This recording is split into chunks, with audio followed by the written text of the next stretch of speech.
Aguentem. Estamos a passar um momento difícil, mas vamos conseguir. Aguentem isso. Muita pressão, vocês vão ser pressionados, pressionados. Não, você não pode subscrever a candidatura do camarada Venâncio. Não façam isso. Não, não se deixem levar, subscrevam mesmo. Vocês estão no vosso direito. Viva, saudações a todos que nos acompanham, sejam todos muito bem-vindos a esta edição do programa Turbilhão da Sociedade. Hoje vamos analisar vários temas aqui nos estúdios da TV Mayombe. Dentre deles, estamos aqui a falar do nono Congresso Ordinário que o Partido dos Camaradas está a realizar e hoje estamos com um dos potenciais candidatos à presidência do Partido dos Camaradas, engenheiro António Venâncio. Está nos estúdios da TV Mayombe. Saudações, seja muito bem-vindo. É pela primeira vez exatamente que venho para os estúdios da TV Mayombe. É a primeira vez e as primeiras minhas palavras são dirigidas à equipa. Vejo que vocês têm tudo muito modesto, mas muito funcional. Sim. E vocês estão de parabéns. E o convite para permitir que as pessoas vejam que há no país uma troca, partilha de conhecimentos e de experiências, uma partilha intergeracional. Palavras vão para cumprimentar a todos. Exatamente, nesse momento, o apelo que fizemos é sempre a si que nos acompanha e aos nossos fiéis seguidores, aqueles que gostam do nosso conteúdo, é que partilham, avisem sempre os vizinhos teimosos que há sempre um prato quente aqui nos estúdios da TV Mayombe com o programa de Turbilhão da Sociedade. Engenheiro Venâncio, o seu partido está exatamente no momento do conclave que vai se realizar então em dezembro. Como é que está o ambiente? Olha, Jubileu Panda, o ambiente é de festa.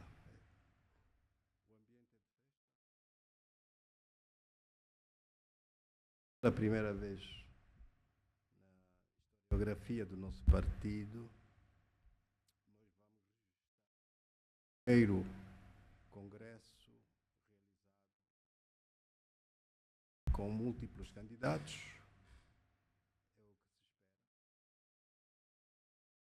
Pela primeira vez vamos aplicar na prática os estatutários das múltiplas candidaturas e também da pluralidade de opiniões com vários candidatos. Portanto, nós estamos em festa, como dizia, porque é um momento marcante da vida do nosso partido. Vamos discutir temas muitíssimo importantes, mas, sobretudo, esse congresso diferencia-se de todos os demais. Eu diria que ele só rivaliza com o terceiro congresso. O nosso terceiro congresso foi quando nós fizemos a viragem de uma ideologia marxista-leninista, do Muro de Berlim, com formas de Gorbachev, não é? O fim da União Soviética, e nós fizemos um congresso exatamente para mudarmos de um modelo de condução e de funcionamento do partido para um outro modelo, um modelo mais democrático, que permitisse competição entre os vários candidatos.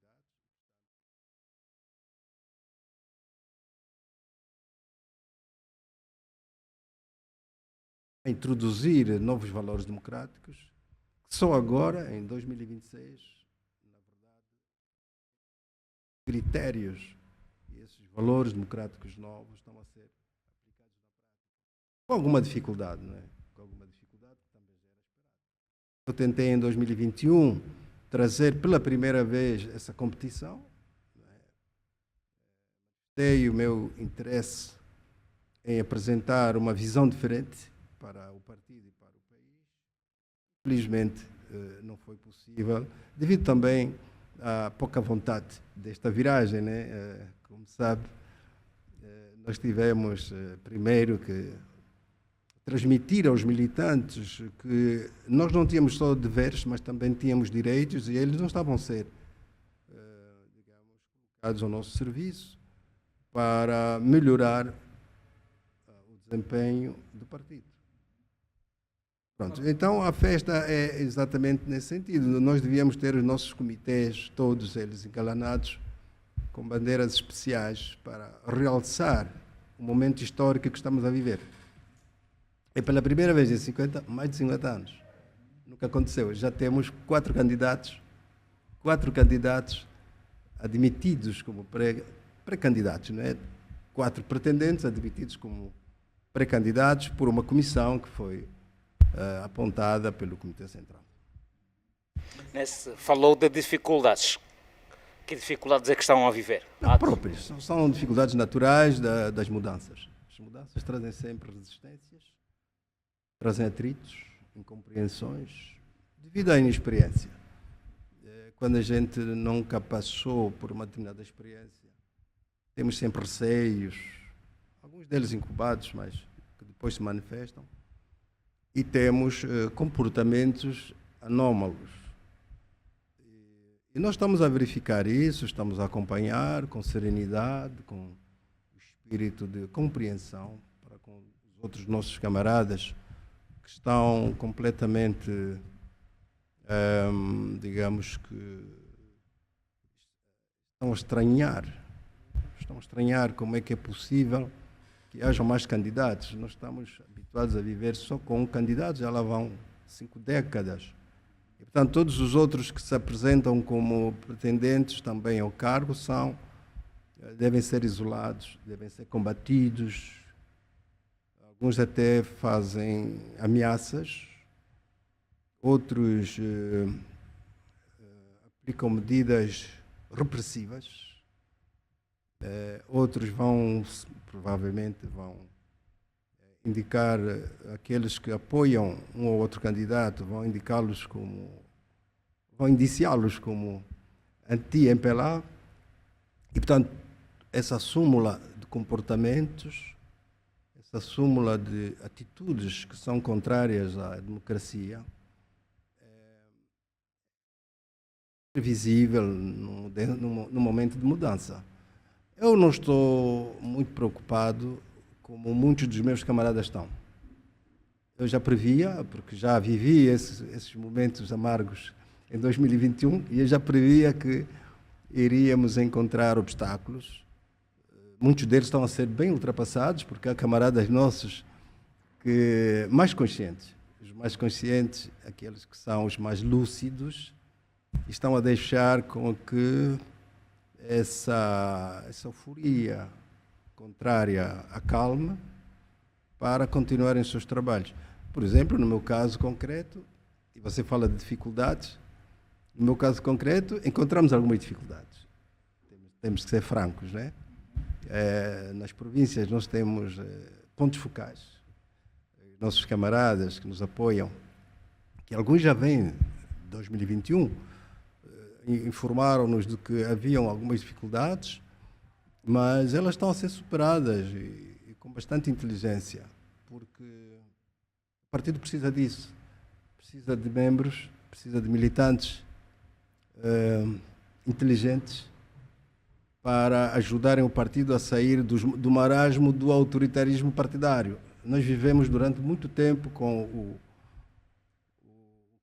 um clima de autoritarismo partidário que resulta de um longo tempo adormecidos no marxismo-leninismo. Ou seja, a nossa ideologia era uma ideologia que tinha na classe operária e nos camponeses a classe dirigente e no líder, o líder supremo, uma espécie de Deus, não é, no partido, que deveria conduzir ao seu belo prazer os destinos do partido. Isso quando se pratica ao longo de muitos anos, depois desenvolve uma cultura. A cultura do unanimismo, monolitismo. Mas desenvolve uma coisa que é a que mais me preocupa, sabe, o Jubileu Panda. Quando isso acontece, desenvolve aquilo que eu chamaria a cultura do medo. Quando num partido tu tens muitos membros com medo, ele não funciona. Quando se tem medo, por exemplo, que haja uma concorrência leal, justa, quando se tem medo que haja uma disputa, uma competição entre os vários cérebros do país, do partido, os dirigentes, aqueles que têm medo hão de se comportar como num rebanho. Se houver uma voz forte, dizer que todos têm que ir para a esquerda, as pessoas que não têm medo vão todos para a esquerda. É claro que, como eu dizia, temos militantes no MPLA que são verdadeiramente patriotas, são indivíduos que leem. Nós já temos um grau de literacia muito elevado no seio do partido.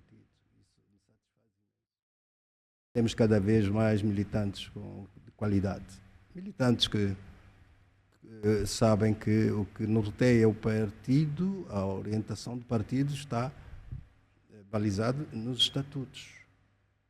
E isso não é cultura de muitos. Há muita gente que não sabe que os estatutos estão acima das ordens. Muitas vezes até das deliberações. Há deliberações que são contrárias aos estatutos. E por isso mesmo é que também nos estatutos, e isso é muito bom, há lá uma cláusula, há lá um artigo que dá direito ao militante, aquele militante que se sentir lesado nos seus direitos, poder recorrer internamente, primeiro, e depois subir para um órgão competente do Estado.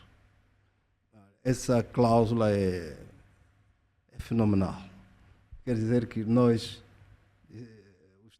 os estatutos reconhecem que nós, para além de sermos militantes, também somos cidadãos com direitos constitucionais protegidos. Temos liberdade, temos direitos e temos garantias de que os nossos direitos devem ser respeitados. E um deles está exatamente espalmado nos nossos estatutos, que é esse de recorrer ao Tribunal Constitucional para apresentar as suas reclamações e, se o Tribunal decidir em conformidade, ordenar que o partido se cinja aos estatutos e possa respeitar esses direitos. Portanto, Jubileu, eu estou muito satisfeito por saber que já somos 4 pré-candidatos. Vamos a ver se chegamos os 4 no Congresso, cada um com a sua lista, cada um com a sua moção de estratégia. Deixa-me fazer aqui um parênteses, se me permites, para explicar o que é isso de moção de estratégia. Tenha bondade. Sabes, Jubileu, quando nós estamos em eleições gerais, os partidos competem entre si, não é? O que é que eles fazem? Apresentam programas, ideias, propostas, soluções, para depois o povo escolher qual desses partidos lhe apresenta, lhe dá melhores garantias de que vai cumprir, vai atender e vai realizar os cidadãos. No caso dos partidos, internamente, também existe a apresentação, também se exige a apresentação desses programas, dessas propostas. Cada um de nós agora, isso nunca aconteceu no MPLA, cada um de nós agora tem a oportunidade, os concorrentes, de apresentar uma moção de estratégia, que é exatamente o programa do candidato, onde ele coloca a sua cosmovisão, a sua visão, como é que ele pretende liderar o partido e também quais são as ideias que ele tem para o país, assim, e portanto, esses quatro candidatos, se assim for até o Congresso,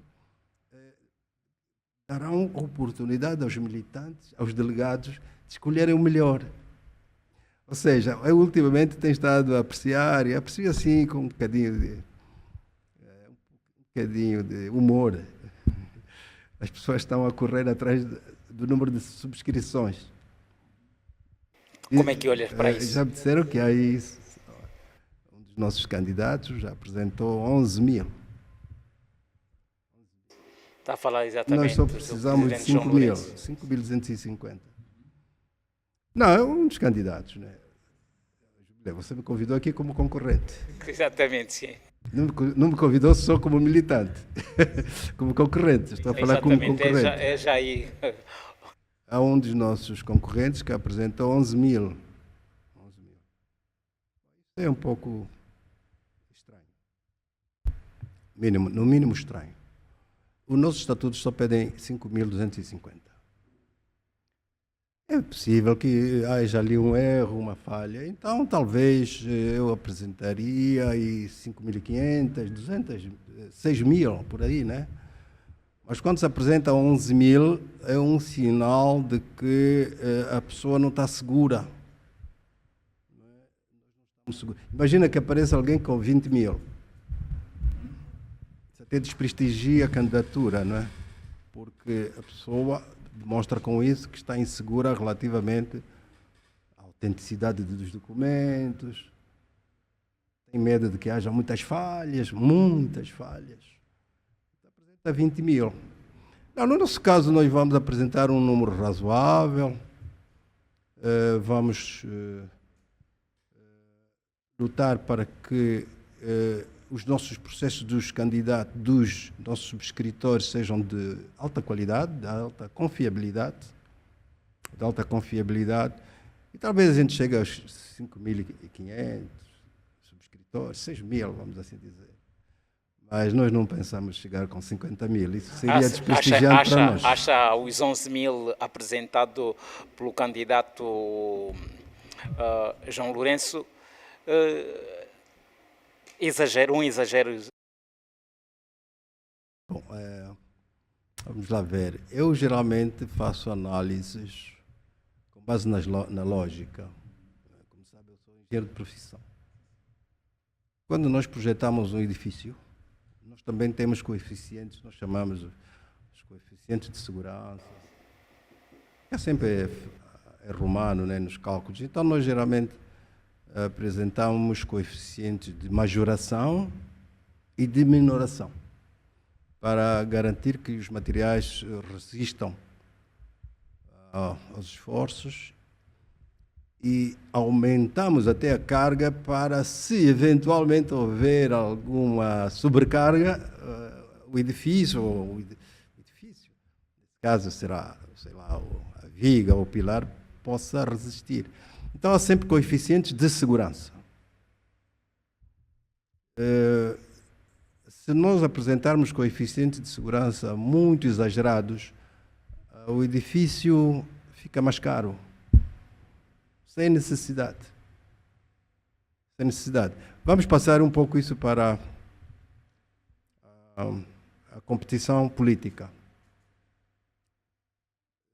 Eu estou a concorrer com os meus próprios camaradas.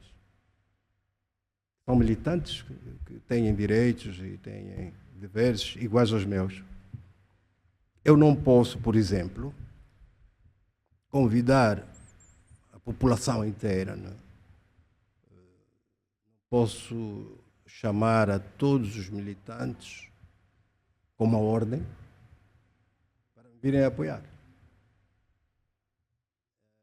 É um gesto de desonestidade, seria um gesto de desonestidade, de concorrência desleal, mas mais do que isso seria uma demonstração de fraqueza. Portanto, eu não iria por esse caminho, não é? Eu acho que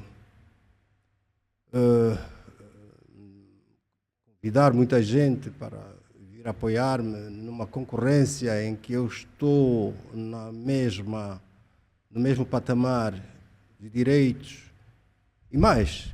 E quando os estatutos e os regulamentos dizem que o tratamento não pode ser desigual. Então, eu não posso utilizar recursos do partido, recursos extraordinários, para me fazer avantajar em relação aos outros. É uma questão até de ética, moral, uma questão de honestidade. Esses são valores que a gente não os trata como muito caros na nossa sociedade. Mas isso também, às vezes, quando isso acontece no seio da população, é porque os maus exemplos vêm de cima. Está aqui exatamente a falar da marcha, não é? Não só da marcha, a marcha até é algo que... A marcha é apenas um dos elementos, né? Mas o mais importante até é a desonestidade com que se pretende jogar. Porque os nossos estatutos dizem, e o nosso regulamento eleitoral diz, que todos só podem fazer campanha eleitoral a partir do dia 6 de novembro e vai até dia 7 de dezembro. Quer dizer que a marcha que o Comitê Provincial de Luanda vai realizar ou irá realizar amanhã é exatamente contra os estatutos. Essa moção de apoio. Você tem que colocar essa pergunta ao nosso coordenador da Comissão de Disciplina, Ética e veja bem, e Auditoria. Nós temos esse órgão que se chama CDA. Está bem, mas eu estou a lhe perguntar, enquanto candidato e militante acérrimo do MPLA. Não, eu vou apresentar nos próximos dias o meu mandatário e ele vai ter toda a oportunidade para responder a esse tipo de perguntas. Nós estamos em concorrência e, portanto, eu considero-me um concorrente, quero concorrer de modo leal até aos princípios do partido, porque eu quero defender valores que são os mais civilizados, eu quero defender valores que são os mais... aqueles que podem inspirar outros elementos da sociedade e, em particular, os militantes. Veja bem, os militantes do meu partido, quando eu for líder, eles têm que se inspirar em mim, nos meus exemplos, nos bons exemplos, para podermos fazer uma grande sociedade, uma sociedade feliz, em que as pessoas convivem entre si, se respeitam mutuamente. Então eu quero ir por esse caminho. Olhando já exatamente para aquilo que faz estar aqui, vai candidatar-se, é pré-candidato ao 9º Congresso do MPLA, propõe uma renovação no seio do MPLA. Que tipo de liderança que mais pretendes apresentar caso venha a vencer o conclave? A liderança vai se basear em grandes princípios da pluralidade, o respeito à opinião alheia, para depois harmonizarmos mais à frente, o princípio da unidade, da coesão do partido, o princípio da aplicação de normas que sejam normas justas, mas sobretudo eu quero modernizar. O meu grande interesse é modernizar o MPLA. A democratização do MPLA já está a decorrer, com alguma dificuldade, mas está a decorrer. E eu costumo receber alguns elogios que sinalizam aqui uma coragem que eu demonstrei em 2021. Eu acolho esses elogios com bastante prazer, satisfação e agradeço.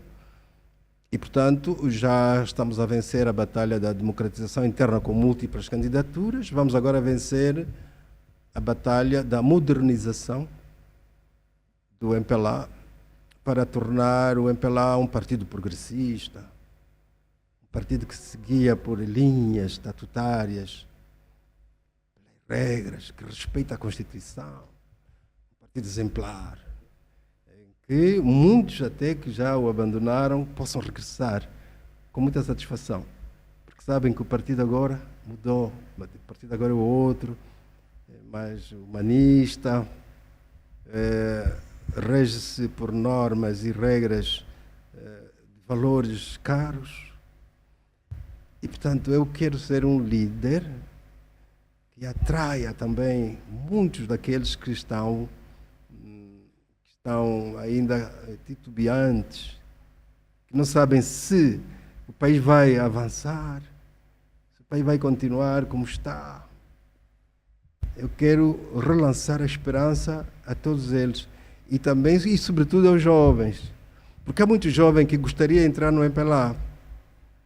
Eu tenho a certeza que com uma liderança que se cinja nos parâmetros que eu estou aqui a citar, muitos jovens quererão, se não entrar, pelo menos irão apoiar. Vão apoiar essa nossa atitude, esse nosso comportamento. E, portanto, quando me perguntas o que é que eu penso, por exemplo, é isso, é mais modernidade, ser um país mais progressista, um país capaz de dialogar. Olha, veja só, isso é uma tara, é uma lacuna nossa, que eu reputo de muito grave. Capacidade de dialogar com o outro. Chamar o outro e sentar e discutir os grandes problemas da nação. Porque nós estamos muito empenhados em debates. Você vai numa rádio, vai haver um debate entre fulano e fulano, vai haver um debate na televisão, debate. Isso é uma cultura da guerra. O debate que prolifera por aí vem da guerra de libertação, dos movimentos de libertação, muito debate. O debate o quê? O debate é narrativas, argumentos, em que um apresenta os seus, o outro apresenta os dele, e depois há um vencedor e há um perdedor. Isso chama-se debate. Ganhei o debate. Mas eu preconizo a discussão. O que é a discussão? A discussão é exatamente o reconhecimento de visões diferentes, mas que depois elas se harmonizam com base nas argumentações mais racionais e todos convergem para o mesmo objetivo, porque o objetivo é fazer uma Angola melhor para todos. Isso é a discussão que não existe. Existe muito pouco. Tu vais em todo lado, grande debate de sábado, debate para ver quem ganha.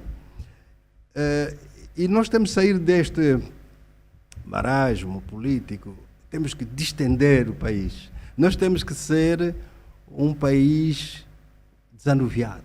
Eu costumo dizer o desanuviamento do ambiente político nacional, através da aproximação como irmãos que somos.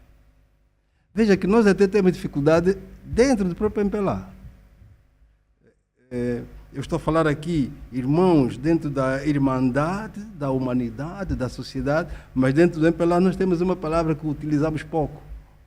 Sabes qual é? Qual é? Não. Camaradagem. Nós somos camaradas, mas não praticamos a camaradagem como ela devia ser. Atacamos-nos. Como é que você vai falar uma coisa dessa que ofende o camarada líder, o camarada chefe? Então você está excluído. Ainda temos isso. Não há uma camaradagem para atender às preocupações do outro, conhecer as suas inquietações, reconhecer as suas expectativas, as contribuições que ele quer dar, juntarmos-nos todos para depois partirmos para um objetivo comum, que é a coesão, que é a harmonização e que é a conciliação de valores. Portanto, uma liderança que se preocupa com isso, depois também transmite esses valores à sociedade. E é assim que as sociedades se tornam felizes. As sociedades se tornam felizes quando as organizações, aquelas que reúnem colégios, são capazes de se tornarem exemplos de comportamento, exemplos comportamentais. Quando elas fazem o contrário, a própria sociedade se corrompe. Veja só, quantas vezes eu já fui interpelado na estrada, porque o polícia vem ter comigo e ele dá logo mostras de que está carente. E ele tem alguma dificuldade em pedir e tal, mas depois acaba por pedir. Portanto, esse espírito não é só da pobreza, é também porque a pessoa não cultivou valores que deviam vir de cima, está a ver, não é? Portanto, quando nós somos maus lá em cima, nós transmitimos esse mal a toda a sociedade. A sociedade já não sabe o que é pecado. A sociedade já não sabe o que é honestidade. A sociedade não sabe o que é moral, o que é ética, se de cima não surgirem esses exemplos. E, portanto, aqui uma necessidade de ruptura. A minha candidatura vem também um bocado nesse sentido. Eu costumo ouvir aí muito continuidade, estabilidade, não sei o quê. A quantidade que é disso? Continuidade, estabilidade que é disso? Não, não. Nós temos que fazer ruptura com o mal. Nós temos que quebrar o mal, que é isso que nos atrasa no contexto das nações. O que acontece com anteriores lideranças praticarem exatamente o mal hoje? É isso que se entende? Vamos lá ver. É a ideologia que estava errada. A nossa ideologia marxista-leninista veio atrapalhar o nosso desenvolvimento. E ficamos assim muitos anos. Desde 1978, que nós declaramos o socialismo científico baseado na teoria marxista-leninista. Veja bem, 78. Só paramos em 1990. Quantos anos foram? 12. 12 anos a praticar isto, a desobedecer às leis. Porque tu, quando estás 12 anos como partido único, agora veja bem a nossa história. Tu estás 12 anos como partido único. Para que servem as leis? Nada. Porque a lei você que faz e você que sabe se cumpre ou não cumpre, porque você é um partido único. Esta cultura ainda está na cabeça de alguns dos nossos camaradas. A cultura do monopartidarismo. O monopartidarismo quer dizer o quê? Quer dizer que tudo está no eto mudieto. Se eu fiz a lei e ela depois não me interessa, eu mudo. Ok? Se eu não cumprir a lei, não há quem me vai cair por cima, porque não tenho os poderes não estão separados. Está a ver? Os poderes não estão separados. Então eu trato a lei como se fosse algo mutável. Está a ver? Não é inabalável. A lei é uma coisa que eu é que fiz, eu é que vou mudar. Quando me interessar, eu mudo. Quando tu cresces assim, te tornas líder, então você não obedece leis, porque não tem essa educação. A educação de que a lei está acima de nós. Porque a lei representa um interesse geral, comum. A sociedade criou aquela lei para marcar, para dizer assim, a tua liberdade termina onde começa a minha. E quando tu não tens essa liderança num país, o país não avança. O país não dialoga. Vê só, nós escolhemos uma teoria econômica. Uma teoria econômica. Depois mudamos lá. Em 1991, 92 mudamos a teoria econômica, passamos para uma economia de mercado, mercado livre e tal. E começamos a olhar para a oportunidade que devíamos dar aos cidadãos deles também se tornarem empresários e tal, né? E cada um de nós, com base nas suas capacidades, nas suas competências, poder também construir a sua vida. Essa era a nova teoria econômica que nós tínhamos. O que aconteceu? Nós não praticamos tudo o que era preciso praticar para que, de facto, os cidadãos angolanos estivessem livres e pudessem concorrer também as empresas entre si, com concursos. Nós acabamos por desvalorizar essa evolução no pensamento econômico. Por isso é que nós ainda somos um país extrativista, nós somos um país rentista. Por quê? Porque não há debate, não há discussão. Nós somos um país que vivemos ainda do petróleo. Espera aí, vamos lá ver se trazemos aqui dois exemplos rápidos. Vamos à Noruega, que é o país que tem, enfim, uma política, um sistema muito transparente, soube utilizar os recursos que tem, sobretudo o petróleo, que ele explora no Mar do Norte. A Noruega soube usar o petróleo para gerações futuras. E vamos buscar depois, por exemplo, a Nigéria, um país africano. Rapidamente. Olha, a Noruega olhou para o petróleo e disse, não, nós não vamos cair na doença holandesa. Nós não vamos fazer do petróleo uma maldição dos recursos. Vamos pegar no petróleo e vamos trabalhar de modo a que as gerações futuras possam ser ricas, possam ter uma qualidade de vida supra. O que é que eles fizeram? Decidiram que o petróleo e a Noruega, veja bem, a Noruega não tem assim tanto mais petróleo do que nós. Eles têm aí se tanto o dobro do nosso petróleo. Eles devem estar a produzir nesse momento 2 milhões de barris dia, nós estamos com 1 milhão e 50 mil barris dia, mas nós também já estivemos com 2 milhões, quase 2 milhões em 2008. Quer dizer que nós estávamos mais ou menos equiparados à Noruega, em determinado momento da nossa história económica. E a Noruega trabalhou de tal maneira que investiu, criou um fundo, veja bem, criou um fundo chamado Fundo Norueguês do Petróleo. Sabe quanto é que tem o Fundo Norueguês do Petróleo? Depois deles adotarem essa política. Como é que está? 2.000 bilhões. Sabes quantos bilhões temos nós no nosso fundo do petróleo? Só temos 4 bilhões. A Noruega tem 2.000 bilhões. Porque eles fizeram uma política em que, adotaram uma política em que o petróleo não se torne maldição dos recursos. E implantaram um sistema altamente transparente, investiram. O Fundo Soberano é mesmo para isso, é uma espécie de poupança, né, que você faz com base nos recursos que tu tens e crias esse fundo que pertence a todo o povo. O Fundo Soberano, o nosso Fundo Soberano, pertence a todo o povo. É o dinheiro, são as contribuições, ou melhor, é a riqueza que pertence ao povo e veja bem, nem sequer é gerida pelo Banco Nacional, ela é gerida por uma entidade, o Fundo Soberano. É nosso dinheiro.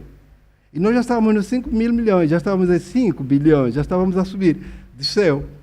Chegou a 2,5. Quer dizer, ao invés de você fazer aquilo que fez a Noruega, tem 5, depois 50, depois 500, por aí fora, nós pegamos e fomos reduzindo. Nesse momento estamos em 4,9, se não me engano. Estamos a descer. E, portanto, nós precisamos, de facto, de discutir mais. Essas discussões devem ser livres, devem ser abertas, devem ser sinceras, para que possamos aproveitar melhor as capacidades, né? Aquilo que eu chamaria de capital humano. E se nós não formos um partido democrático, plural, essas discussões não aparecem. Toda a gente tem medo de discutir isso. E nós temos exemplos do medo também não só no petróleo. Bom, não falei da Nigéria. A Nigéria, o que é que fez? A Nigéria fez uma coisa fenomenal. Veja só, nós, a partir de 1968, mais ou menos, não, 65, começamos a refinar o nosso petróleo. Ainda no tempo colonial. A refinaria de Luanda é do tempo colonial. Nós aumentamos agora o triplo da capacidade, mas é uma refinaria que vem do tempo colonial. E nós, nesse momento, temos na refinaria de Luanda capacidade para 72 mil barris dia de refinação. O que é que fez a Nigéria? A Nigéria pensou assim, bolas, eu tenho aqui o crude, né? E tenho muito crude. A Nigéria agora é o primeiro em barris, né? Está com a volta de 2 milhões por dia. Nós estamos com 1 milhão, mais ou menos metade. E, portanto, a Nigéria pensou assim, em vez de eu vender o crude, eu vou aproveitar uma grande parte desse crude para refinar no meu país e utilizar a gasolina, os derivados de petróleo, o gasóleo, para servir à própria população. E a Nigéria tem centenas de milhões de habitantes, né? Tem mais veículos, tem mais máquinas, etc. E a Nigéria, nesse momento, está a refinar, e eu acho que a projeção até nos próximos 2, 3 anos é de 1.400.000 barris por dia para refinar dentro da Nigéria. E eles não produzem muito mais petróleo do que nós. Sabes quanto é que nós estamos a refinar? 72 aqui em Luanda e mais 30 em Cabinda. 100. É claro que estamos a fazer mais uma no Soio e tal, no Bito. Mas mesmo assim, quando tudo isso ficar concluído, nós só estaremos em 250 mil barris dia, quando a Nigéria já está, nesse momento, a ir à busca de 1.400.000 barris. E, portanto, eles já não precisam de importar combustível. Não precisam de importar combustível. Nós estamos a importar combustível. E é muito dinheiro. É mesmo muito dinheiro que nós utilizamos, recursos cambiais, para trazer o combustível que é refinado lá fora, mas que é nosso petróleo. E, portanto, vamos lá ver, essas contradições e estas incongruências que devem ser discutidas numa sociedade, muitas vezes não são discutidas, ainda por causa de algum receio de represálias, de perda de cargo. E, portanto, o desanuviamento que eu te falo é exatamente esse, é criar um clima dentro do país em que os angolanos possam discutir melhor o seu futuro, sem interferências, sem ameaças, e podermos então criar postos de trabalho, podermos melhorar o nosso desempenho económico, podermos olhar para o desenvolvimento das infraestruturas. Veja só as infraestruturas que temos, bem fracas, bem fraquinhas. Exatamente. Eu gostava já aqui de perguntar sobre soluções estruturais. Falo propriamente da questão ligada à fome, infraestruturas e economia. Exatamente. Preferes falar esses temas? Claro. No seu plano de governo, qual é a prioridade número 1 para o desenvolvimento de infraestruturas básicas? Você falou em fome. Sabes que até 1971, Angola vivia da agricultura. 71, 72. Angola já viveu da agricultura? Aproveitamento dos recursos hídricos. O aproveitamento dos recursos hídricos em Angola dava para nós vivermos bem sem petróleo. Hoje, eu estou a falar hoje, são malães. Chegava para nos alimentar a todos, aproveitando os recursos hídricos. Aliás, nem precisa ir a Malães, mesmo aqui em Luanda. O Kwanza passa aqui ao lado. Como é que você tem aqui o Kwanza ao lado e tem fome? É porque não há discussão, não há trocas de conhecimento, de experiência, não se ouvem as pessoas. Você tem o Kwanza aqui a poucos quilómetros, mas você tem fome, Luanda. Portanto, aqui há alguma coisa que não está bem. O que é que não está bem? Não está bem porque nós não dialogamos o suficiente. Nós não damos espaço à intelectualidade angolana. E quando eu digo que vamos combater a fome, começo por falar do aproveitamento racional dos recursos hídricos de Angola, que são imensos. Imensos. Muitos rios. Mas esses rios passam pelo agricultor, mas está longe, coitado do agricultor, não consegue trazer a água, tem que esperar a chuva. E nós não estamos a investir aí. Começa por aí, nós não estamos a investir nisso. O que é que está a faltar para não se investir? Mais discussão. Nós estamos nos debates. Ver quem é que fica com o candidato B, quem vence é o candidato B ou o candidato A.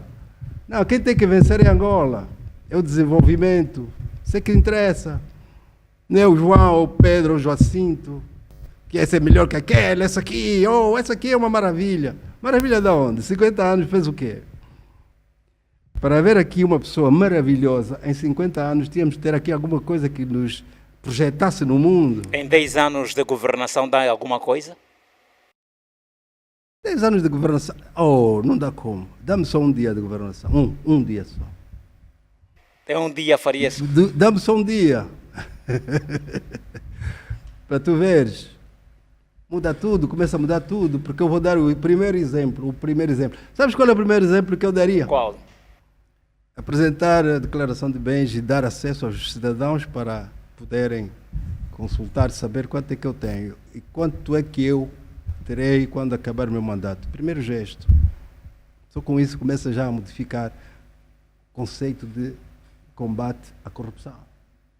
Você, para mudar o conceito ou melhor, para tu criares um ambiente de combate à corrupção, você tem que ser o exemplo. E esse exemplo dá-se com uma assinatura, simples assinatura. Eu tenho X. Sou o vosso presidente da República, vou gerir, claro que sou o chefe do governo, e vou gerir o vosso dinheiro, portanto eu tenho isto que estou a começar. E depois, quando eu sair, vocês também podem consultar com quanto é que eu saio. Está a ver? Isso leva 1 minuto apenas. No minuto seguinte, vamos todos reconstruir Angola. Todos juntos. Vamos discutir, vamos deixar o debate. Vamos deixar a competição, a concorrência, por enquanto, para irmos diretamente aos problemas que afligem a todos os angolanos. Primeira pergunta, por que é que nós comemos no lixo? Vamos todos responder. E cada um há de trazer a sua visão. Não estou a falar dos militantes do MPLA, estou a falar do país. Estou a falar dos cidadãos. Por que é que nós, com tanto recurso que temos, não conseguimos ser também uma nação rica? Essa é a segunda pergunta que eu tenho que fazer. Então, reunindo esses cérebros, ouvindo as pessoas, recolhendo opiniões e tratando as equações que nos forem apresentando, dialogando mais, envolvendo os outros. Veja bem a palavra outro, nós usamos pouco essa palavra, o outro. Está a falar quando fala, está a falar do... Não importa que partido é, o outro angolano tem que ser envolvido. É isso que nos falta. Quer dizer que no seu governo poderá nomear alguém, um quadro da UNITA? Eu não vou nomear pessoas, vou nomear competências. Vou nomear capacidades, entregas, patriotismo. É isso que eu quero nomear. Vou procurar e vou encontrar. Muitos deles estão aí. E, portanto, eu quero te dizer que eu não quero ser o presidente da República dos militantes do MPLA. Eu quero ser o presidente da República dos angolanos, das angolanas e dos angolanos. E é com eles que eu tenho que tratar as questões da nação. Não importa de que cor. Claro que há funções que são de alta confiança, mas são 3 ou 4 que são de alta confiança. Essas 3 ou 4, o resto é tudo competência, carreira, ok? Carreira. E quando tu nomeias a competência, tu arrastas os jovens olham para ti e dizem assim, esse senhor é dedicado, uma pessoa que se preocupa com o conhecimento, ele faz investigações, por que eu também não vou? Vê só, ele até tem um bom carro, ele até tem uma boa casa, como resultado da sua competência, das suas capacidades. Então eu inspiro outros. Hoje o que é que tu tens? Aquele senhor tem um bom carro, tem um relógio de $200 mil, tem não sei quantos, tem uma boa casa, tem iate, tem mansão. Como é que ele conseguiu? Estando no partido. Então as pessoas querem ir para o partido.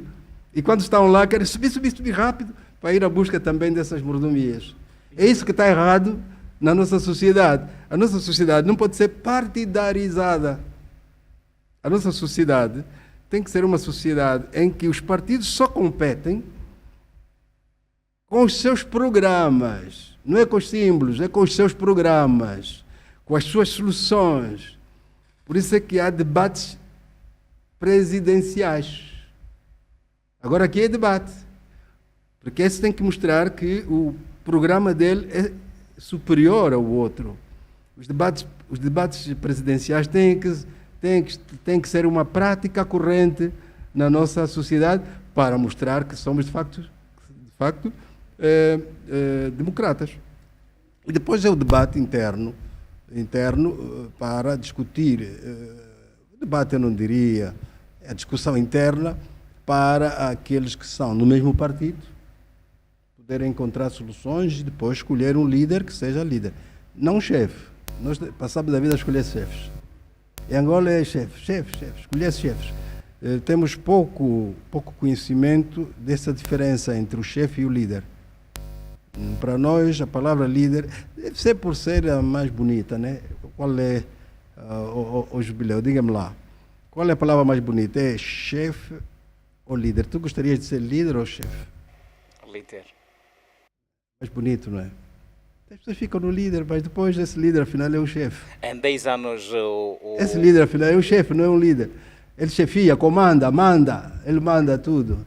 E toda a gente tem que obedecer. Isso é chefe. Sim. O chefe quando chega, é o que acontece, as pessoas têm medo. É o que acontece no seu partido, isso? Um momento só. As pessoas quando veem o chefe têm medo.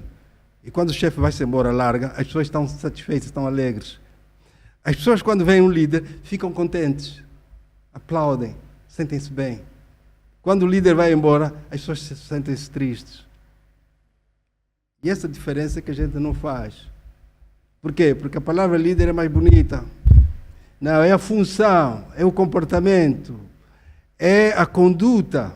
A conduta é que transforma o ser humano num líder. Por exemplo, você vai buscar, vou-te dar um líder na sociedade.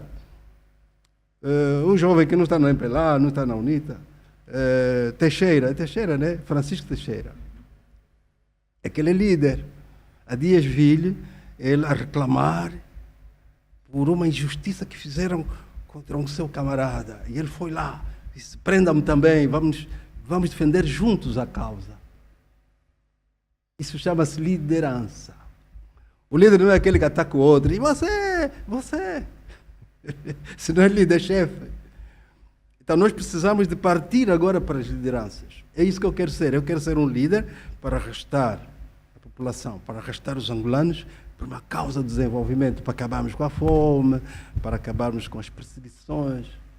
Olha, eu às vezes lembro-me do meu pai, ele no leito da sua morte, e meu pai disse-me uma coisa interessantíssima, que marcou para sempre. Meu pai disse-me, Antoninho, meu pai chamava-me Antoninho, eu sou Antônio, não é? Antoninho, nós temos 3 grandes prazeres. Os homens têm naturalmente 3 grandes prazeres. O primeiro grande prazer do homem é ter, possuir, ter um bom carro, ter uma boa casa, ter bens materiais. Dá prazer. Esse é o primeiro prazer. O segundo prazer qual é? O segundo prazer é você trabalhar de tal maneira, manifestar uma certa conduta, um comportamento em que você consegue fazer os outros também crescerem. E os outros são felizes porque você proporcionou-lhes também a oportunidade de serem felizes. Não é pela, isso dá prazer. De forma prática, eu acho que temos de começar agora a desmistificar isso, não é pela deixa-me dar-te agora o terceiro prazer. Sim. O segundo prazer é esse, é o prazer da alma, que você dorme tranquilo, você dorme feliz. Isso te acompanha até a morte. É um prazer que não acaba. Porque você fez bem aos outros, deixou um legado. Vamos então no terceiro prazer. O pai dizia, esse também é um prazer. O terceiro que eu vou te dizer agora. O prazer da vingança. Quando você se vinga do outro e o outro sofre, você sente um prazer enorme. Quando você castiga o outro, quando você é cruel o suficiente para esmagar o outro, isso também dá prazer. E o meu pai disse, olha, escolha o segundo. Não vai no terceiro nem vai no primeiro. E o meu pai morreu assim, a dizer-me isso. Então eu vejo que, de facto, que me inspirou é o outro. Eu tenho que lutar para dar ao outro alguma coisa em que ele se sinta realizado, se sinta feliz, e eu, quando subir, eu digo, não, eu cumpri a minha missão na Terra. Porque eu fiz feliz milhares, milhões. E nesse caso concreto, aquilo que eu busco nessa candidatura é fazer feliz milhões de angolanos. E eu aí sim, eu diria que cumpri a minha missão na Terra. E respondendo à questão que lhe coloquei, Sim. é do MPLA, o seu partido. Não, meu pai falou para mim. Está bem, Não mas falou para todos os militantes. Eu agora que estou a transmitir aos militantes que o melhor prazer não é aquele da vingança. E muito menos até, o segundo prazer é muito melhor do que o primeiro, porque o primeiro, depois você perde o material. Você pode ter 100 milhões de dólares. Quando tu morreres, não tens 100 milhões de dólares. Eu não conheço nenhum morto rico. Nenhuma pessoa que faleceu é rico. O rico tem os dias contados. Porque essa riqueza só vai até onde a finitude humana lhe permite. eu gostava de saber, Ok? Então não convém a gente fazer sofrer tanta gente para nós termos, para nós possuirmos. o engenheiro já falou sobre a questão da distribuição, eu gostava de saber sobre a reunificação e riqueza. Na prática, como pretende fazer para que o crescimento econômico chegue ao bolso do cidadão comum e não apenas da elite, como de forma prática? Não, tu tens que ir para a macroeconomia. Consertar a macroeconomia. Eu não sei que a macroeconomia está errada. Está completamente... O conceito? Não, está tudo errado, está tudo mal. A nossa economia é errada. Ela tem que ser alterada. Vai buscar os índices todos que tu quiseres, indicadores, e tu vês, epa, aqui tem alguma coisa que não bate certo. Principalmente, começa até pelas despesas. Vais pelas despesas públicas. Começa por aí. E desta quais são os... Depois compara com as receitas. E deste, quais são os três principais indicadores que pretende inverter para melhorar os seus 2 primeiros anos da sua gestão? Não, o índice de crescimento, o índice do PIB, o crescimento econômico, o déficit, você tem que reduzir o déficit. Se você tem um déficit tão grande, orçamental, você tem que ver como é que eu estou a gastar. Não é? A inflação, outro indicador, você pode baixar. Por acaso até estamos a baixar bem. Já chegamos até 27, por aí. Nesse momento está aí em 11,3, por aí, na inflação. Portanto, estamos a descer. Mas a distribuição, a redistribuição da riqueza. Não basta você ter muito dinheiro, saber como é que você redistribui para os seus compatriotas. Como é que você redistribui isso para a população? Então, meia dúzia, não é? Você tem meia dúzia que ficam com 80% do bolo, né? E são apenas 15% deles. 85% não fica com nada. Portanto, essa redistribuição errada, completamente errada que nós temos, é que também gera muita pobreza, muita miséria e mais. E depois não tens dinheiro para fazer grandes infraestruturas, fazes infraestruturas de papelão, porque tu não tens. Começas a fazer remendos, nem sequer proteger. Veja bem, proteger as populações, por exemplo, de calamidades, como agora aconteceu com o Rio Cavaco, né? Não tens dinheiro sequer para fazer a manutenção destes recursos hídricos, não tens dinheiro para socorrer as populações quando elas precisam. O teu fundo soberano é um fundo que agora até está a melhorar um pouco, mas é um fundo que você não lhe dá a importância que ele merece. E, portanto, a tua vida é gastar. E quando gastas não é 5 milhões, é 100 milhões, 80 milhões, 120 milhões, 150 milhões. Portanto, esta política errática das mais despesas mais, não te permite você ter um índice de crescimento econômico saudável e não te permite baixar o déficit orçamental. E outros indicadores, eu não sou o economista da minha equipa. Eu tenho na minha equipa vários economistas. Se um dia quiseres ouvi-los, eu posso convidá-los a virem cá para falarem um pouco da economia da maneira como nós vemos, da maneira como eu vejo e eles veem, não é? Assim como no direito. Assim como no direito. O tempo hoje... Sabe quantos juristas eu tenho na minha equipa? 7. Para as questões da justiça, essa coisa toda, tem 7.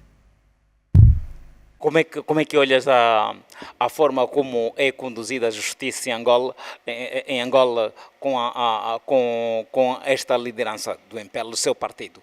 Não, eu não faço esse comentário porque eu sou um concorrente do camarada João Lourenço. O camarada João Lourenço, nesse momento, é um pré-candidato concorrente, interessado no cargo, que eu também estou interessado. O camarada Egino Carneiro também é um concorrente, interessado no cargo, também é um pré-candidato. O camarada José Carlos de Almeida também é um pré-candidato, também é interessado no cargo. Portanto, nós somos 4. Sabias disso, não é? Sabias disso, ô Jubileu? Sim. Sabias que nós somos 4 pré-candidatos no MPLA? Já sabias, não é? Sim. Os 4. A comissão de subcandidaturas, ou melhor, a subcomissão de candidaturas já admitiu 4 pré-candidatos ao cargo de presidente do partido, pela primeira vez em 50 anos. Por isso é que eu te dizia no início que nós devíamos ter os nossos comitês todos engalanados, por causa desse acontecimento histórico, que as pessoas não estão a registrar, não estão a valorizar, mas é o que eu valorizo sobremaneira. É pela primeira vez que nós temos 4 pré-candidatos interessados no cargo, no cadeirão máximo do nosso partido. É pela primeira vez. Isso é histórico. Isso é histórico. Olha, em 1962, o camarada Viriato da Cruz competiu com o camarada Agostinho Neto. Por acaso ele até perdeu. Quem ganhou foi Agostinho Neto. Isso foi na primeira conferência, em 62, 63. 62, 63. Depois houve também uma pretensão do Chipenda e do Pinto Andrade, que quiseram também concorrer com Agostinho Neto. Portanto, seriam 3 num congresso. Isso aconteceu em 1974, em agosto. E infelizmente não aconteceu. Por causa também da conjuntura, não é? Estávamos a sair, já tinha havido o 25 de abril de 74 e o Agostinho Neto sugeriu que não se fizesse ali aquele congresso, naqueles termos e tal. Houve muita controvérsia ali, muita discussão, tanto mais que o Daniel Chipenda, acabou por dizer, não, eu ganhei porque tenho a maioria e tal, e ele acabou por fazer depois criou uma ala que se chamou de Revolta do Leste, a ala da Revolta do Leste, e o Pinto Andrade criou uma ala que se chamava ala revoltativa, e depois a ala presidencial do Agostinho Neto. Então estávamos divididos, porque não se chegou a um consenso, os militantes ficaram muito divididos e não se chegou a um consenso. Essa foi também a segunda tentativa. A terceira tentativa ocorreu em 2021, em que um engenheiro civil, chamado Antônio Francisco Bernácio, se propôs a concorrer com o presidente do partido. E foi ensanduichado. Embora ele estivesse munido de toda a legitimidade estatutária para o fazer. E não aconteceu. Agora, em 2026, nós já superamos isso tudo. Vê só, superamos 3 episódios, digamos que negativos. E nós já estamos no 4º episódio, relativamente às múltiplas candidaturas, à democracia, que está a resultar. Já temos 4. E esses 4 têm que apresentar, cada um deles, a sua lista, têm que concorrer entre si com base também numa campanha eleitoral. Essa campanha eleitoral está reconhecida. Todos aqueles que apoiam o Egino Carneiro, os que apoiam o João Lourenço, os que apoiam José Carlos de Almeida, os que apoiam António Venâncio, vão depois subscrever e vão endossar a tal chamada democracia representativa. Vão endossar aos delegados a escolha de quem deve ser. dos 4, quem deve ser o novo presidente do MPLA. E, portanto, temos aqui um momento altamente histórico que vai ficar na história do nosso partido para sempre. Bom, eu gostava de questionar duas coisas que ainda não se falou. A questão relacionada com a saúde, a habitação. Qual é exatamente a vossa visão? A minha visão sobre a saúde é completamente diferente da que existe. Não quero essa saúde assim. Não, essa saúde gasta muito dinheiro e não resolve nada. A saúde tem que ser uma saúde bem pensada e tem que estar a ver os outros. Tem que se pensar com os outros. Tem muita capacidade humana, está desperdiçada. É por isso que temos essas políticas. Você está a gastar quanto na saúde? Para fazer o quê? As pessoas ficam aí, eu passo aí nos hospitais. Um sofrimento terrível, as pessoas morrem. E estamos a gastar muito dinheiro. A saúde, e isso vamos tentar realçar na nossa campanha eleitoral, a saúde tem que ter outra maneira de ser vista. A saúde não pode ser curativa. A saúde tem que ser preventiva antes de mais. Saúde pública. E a saúde começa onde? A saúde começa no saneamento básico. Está a ver? Portanto, é isso que eu dizia. Nós temos que ter moções de estratégias diferentes para pleitearem. A saúde começa no saneamento básico, Jubileu Panda. Você tem que ter salubridade nos bairros. Você não pode ter calamidades. Você não pode ter... E depois, outro problema. A saúde também tem a ver com a nutrição. As pessoas têm que ser nutridas. As pessoas têm que comer bem, têm que ter boa alimentação. As pessoas têm que fazer exercícios físicos. Vamos lá ver. Saúde é o quê? Agora já podemos encontrar, se calhar, uma equação. A saúde é boa alimentação, limpeza, portanto, saneamento básico. No saneamento básico, estou a pôr as 5 componentes. Água potável, lixo, remoção de lixo, tratamento das águas residuais, limpeza pública, isso tudo, não é? Drenagem das águas, isso tudo é saneamento básico. E depois vais acrescentar o exercício físico, para que as pessoas tenham também saúde física. Então, tu quando tens boa alimentação, garantida aos cidadãos, nutrição, principalmente as crianças, quando tu tens um bom saneamento básico e tu educas as pessoas no âmbito da educação física, do exercício físico, tu não vais ter a população doente, tu não vais precisar de centenas e centenas de hospitais. O desporto, está a ver? E você vai praticar o desporto, não pode praticar com fome, você tem que praticar o desporto com uma condição física razoável. E, portanto, a saúde é vista nesse prisma. Depois é que vem a saúde curativa. Aí sim, a saúde curativa.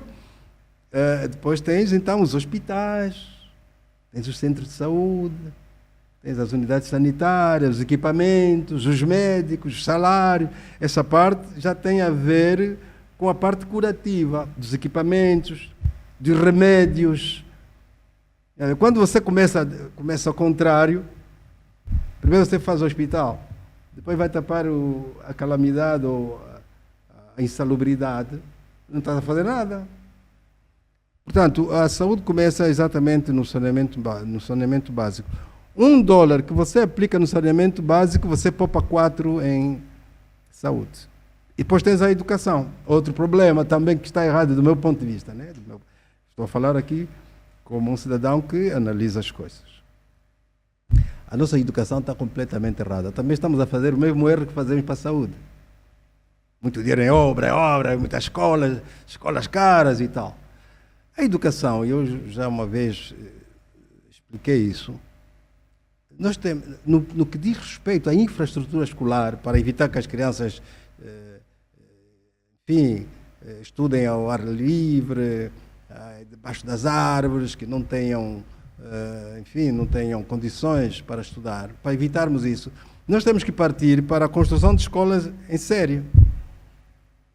Construção de escolas em série. A infraestrutura escolar tem que ter mesmo um departamento que se ocupa só disso, que são as escolas montadas em 30 dias, através de sistemas de pré-fabricação avançada, da utilização dos recursos locais, etc., etc., para permitir que nós, em muito curto espaço de tempo, possamos recolher todas aquelas crianças que estão fora do sistema de ensino. E começas por aí. E depois vais na qualidade dos professores, na qualidade do ensino, dos currículos, e vais puxando a educação em termos de qualidade.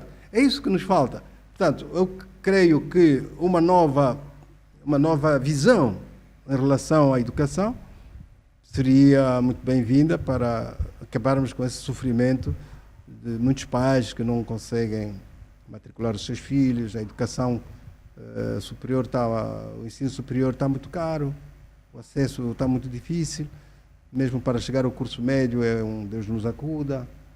Portanto, isso tudo pode ser resolvido fazendo um melhor investimento em infraestruturas escolares, poupando recursos para depois acionar a qualidade do ensino. Exatamente. Agora, a questão da habitação. Outra coisa, outro problema.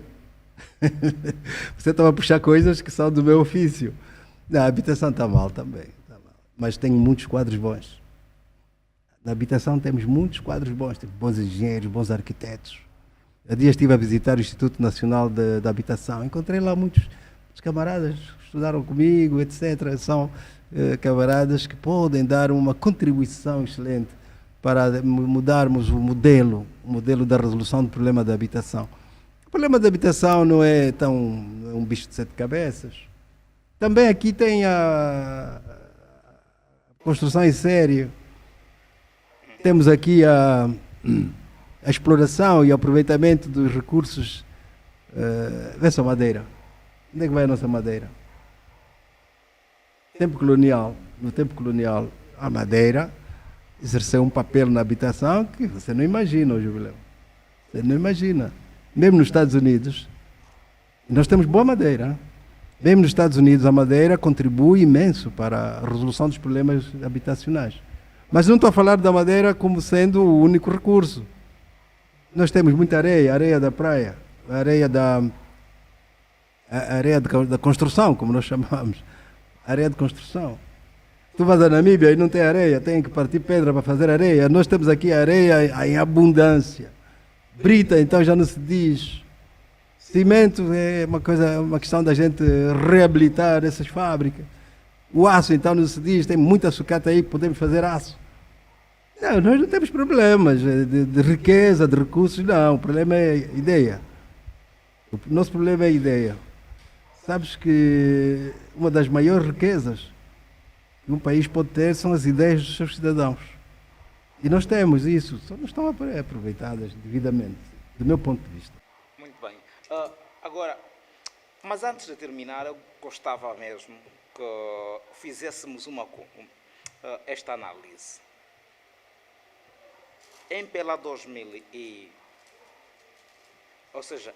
1975, em pela 2026. Qual é o balanço? Tem o MPLA e tem o governo, né? Você quer um balanço do próprio MPLA, são questões internas que eu não posso, dessa condição, não posso de modo nenhum comentar consigo as questões internas. Posso te falar das questões que têm a ver com 50 anos de governação. Governo. 50 anos de governação, a primeira coisa que eu noto enquanto engenheiro, não temos nenhuma autoestrada. Esse é um grande problema, porque tu não tens depois estruturas, não tens vias estruturantes para conseguir a mobilidade nacional rodoviária. E não tendo mobilidade nacional rodoviária, não tens economia, não tens nada. É para esquecer. Nós precisamos de autoestradas, aquilo que eu chamo de estradas ou vias de grande velocidade de projeto, para poder fazer circular as mercadorias, apoiar os camponeses rapidamente, interligar a África do Sul, Namíbia, Angola com o Congo, né, com a RDC, com a Zâmbia. Então precisamos de investir, estudar mais sobre autoestradas e buscar parceiros para que tenhamos mobilidade nacional rodoviária. Depois tens o problema da água potável. Portanto, se estás a falar de 50 anos de governação, tenho que te colocar esses dois elementos como críticos. Nós não temos água potável. E principalmente em Luanda, onde vivem cerca de 12 milhões de angolanos. 12 milhões de angolanos. E tu não tens água potável para todos. Esse é um grande problema da governação.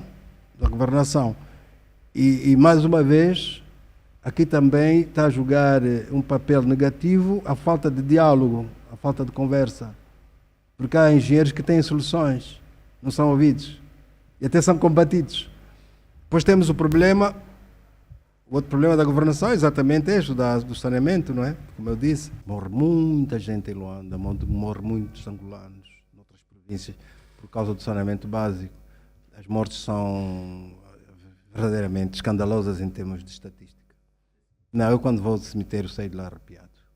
Morre-se muito, muitos angolanos estão a morrer. Veja bem, não estou a falar de hospitais, não estou a falar de remédios, estou a falar de falta de saneamento básico, porque isso provoca muitas doenças diarreicas, paludismo, problemas depois com cardíacos, etc. Porque tu não tens água potável, água limpa, água que seja incolor, que seja insípida, que seja água própria, com os minerais próprios lá diluídos, em que você beba água potável e você sente saudável. Nós não temos isso. Depois tens os lixos. Depois ainda tens o estresse do trânsito. O estresse do trânsito também é um problema de saúde pública, muita gente não sabe, que provoca também depressão. Há muita gente que morre por depressão, não sabe porquê. Por causa do trânsito.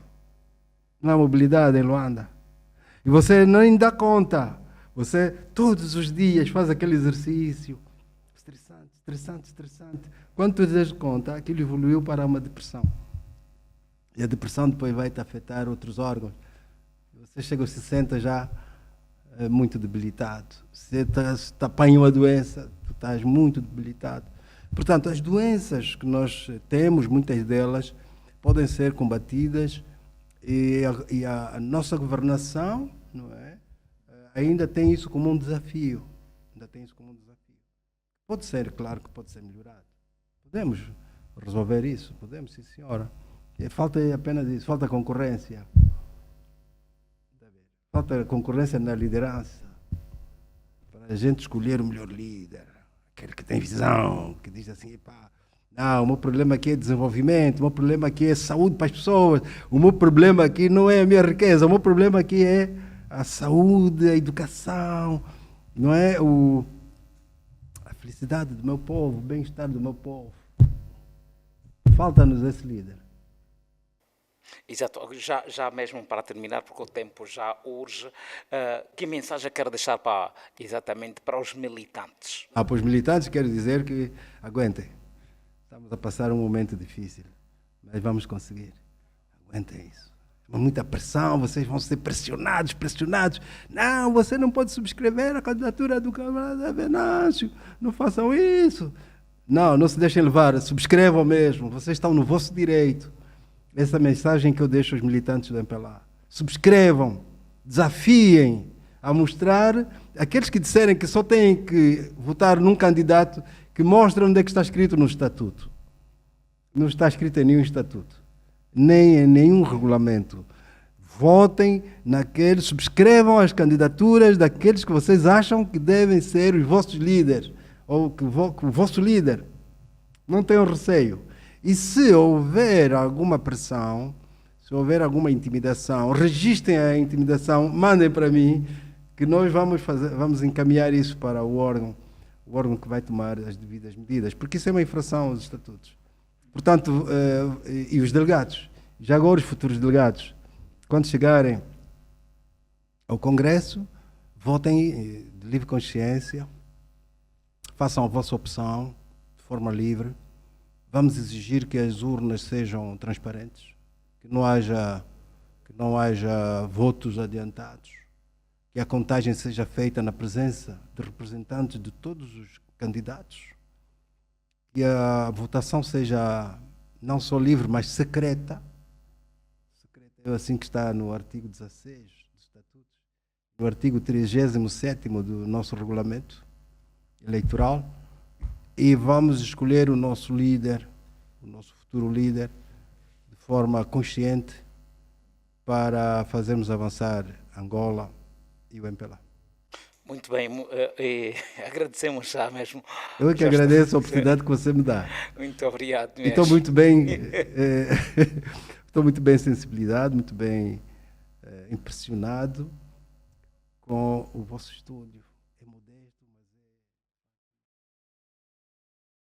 é ação social no país. Sabes, nós estamos quase que vedados, estamos quase que boicotados.